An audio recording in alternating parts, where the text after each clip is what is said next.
नई दिल्ली। खाना सिर्फ पेट ही नहीं बल्कि दिल पर भी गहरा असर डालता है। शायद इसलिए लोग अपने मनपसंद खाने को इमोशन कहते हैं। हम जो कुछ भी खाते हैं उसका अलग रंग, रूप और स्वाद तो होता ही है, साथ ही उसका अपना एक अलग इतिहास भी होता है। ऐसी ही एक डिश है बिरयानी, जिसके चावलों की अलग अलग परतों के बीच इतिहास को छिपाकर अंत में प्याज से सजाकर दम लगाते हुए बंद कर दिया जाता है। हालांकि इस लजीज डिश का जिक्र करते हुए हमारे मुंह में पानी आ रहा है, फिर भी इसे काबू करते हुए हम आपको इसका इतिहास बताने जा रहे हैं। इस कहानी में यही चर्चा करेंगे कि हर शहर और देश में अपनाई गई बिरयानी की शुरुआत असल में हुई कैसे। भारत में कई शासक हुए और सभी अपने साथ यहाँ अलग अलग संस्कृति और नए नए व्यंजन लाए।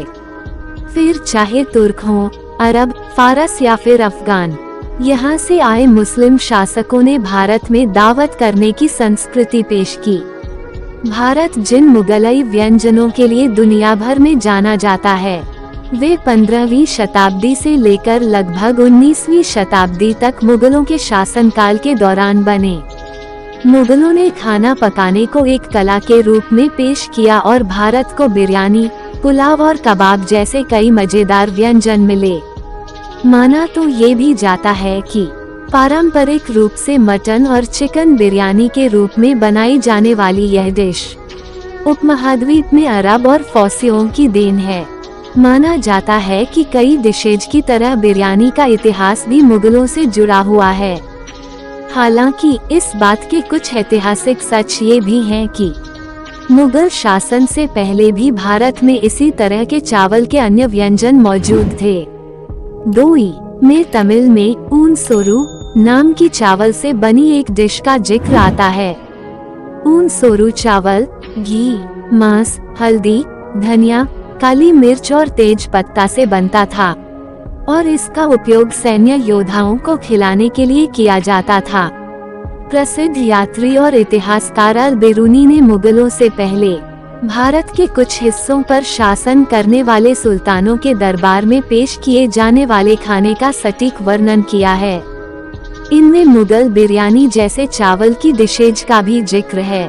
हालांकि इसमें कोई संदेह नहीं है कि इस व्यंजन को प्रेरित और लोकप्रिय मुगलों ने बनाया। बिरयानी शब्द कहाँ से आया? बिरयानी शब्द फारसी शब्द बिरयन से आया है, जिसका अर्थ है खाना पकाने से पहले तला हुआ।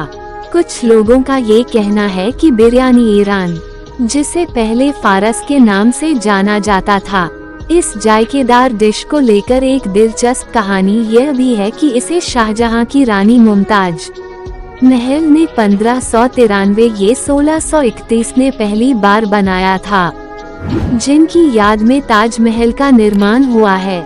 ऐसा कहा जाता है कि वह एक बार सेना की बैरक में गईं और वहां सेना के जवानों को अल्पपोषित पाया, जिसके बाद उन्होंने रसोइये से एक विशेष व्यंजन तैयार करने को कहा जो संतुलित पोषण प्रदान करता हो, और इस तरह से बिरयानी हम सभी की जिंदगी में आई।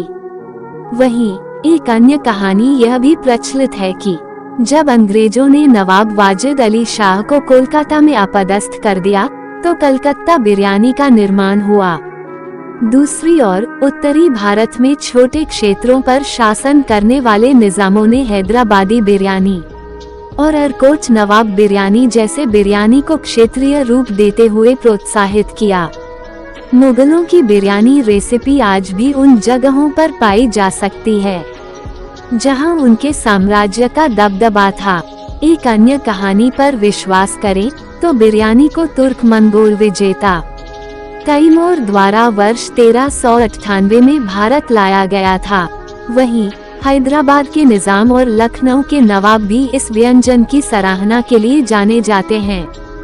खैर, बिरयानी के पीछे की कहानी कुछ भी हो, ये सच नहीं बदल सकता कि इस डिश ने शाकाहारी और मांसाहारी दोनों के बीच में अपनी एक खास जगह बना ली है और विशेष मौकों को यादगार और स्वाद से भरपूर बनाने की जिम्मेदारी बिरयानी को ही दी जाती है। परंपरागत रूप से बिरयानी को मिट्टी के बर्तन में कोयले पर पकाया जाता था। हालांकि बदलते समय के साथ इसे पकाने की तकनीक में भी बदलाव आया है। आपको ये बिरयानी की कहानी कैसी लगी, हमें कमेंट करके जरूर बताएं। अच्छी लगी हो तो हमारे चैनल को सब्सक्राइब जरूर करें। धन्यवाद।